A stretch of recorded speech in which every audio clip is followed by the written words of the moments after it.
வணக்கம். என்ற பதிவில் நான் பார்க்க போகிறது வராகி பக்தர்களுக்கு வேண்டும் வரங்களை அள்ளி கொடுப்பவள் வராகி எண்ணெய். எங்கள் சேனலில் முதல் முறையாக பார்க்குறவங்க சப்ஸ்கிரைப் பண்ண பட்டனை கிளிக் செய்யுங்க. ஆடி மாதத்தில் வருகின்ற முதல் தேய்பிறை பஞ்சமி வருகின்ற ஜூலை 25 வியாழக்கிழமை பஞ்சமி தேதி காலை 4:40க்கு துவங்கி 26ஆம் தேதி நள்ளிரவு 1:58க்கு முடிவடைகிறது. பிரம்ம முகூர்த்தத்தில் விரதம் இருப்பவர்கள் தீபம் போடுபவர்கள் 25ஆம் தேதி துவங்கலாம்.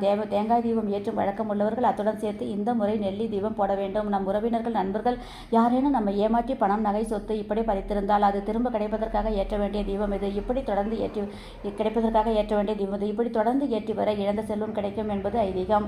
பெரிய நெல்லிக்காயை அகல் போல் கட் பண்ணி அதில் நெய் ஊற்றி தீபம் ஏற்ற வேண்டும். இரண்டாவது, செம்பருத்தி இலைகளை ஒற்றைப்படையில் எடுத்து உங்கள் வேண்டுதலை அதில் இலை மேல் எழுதி அந்த இலையை மாலையாக கட்டி வராகி அம்மன் அல்லது படத்துக்கு சிலைக்கு போடுங்க. உடனடி பலன் கிடைக்கும். நைவேத்தியமாக கிழங்கு வகைகள், பானகம், சர்க்கரை பொங்கல் வைக்கலாம். சொல்ல வேண்டிய மந்திரம் வஜ்ரகோஷம் வஜ்ரகோஷம் வஜ்ரகோஷம் வார்த்தாழி வார்த்தாழி பஞ்சமி நாயகி வாராகி தாயை போற்றி போற்றி என 9 முறை சொல்லுங்க. நன்றி.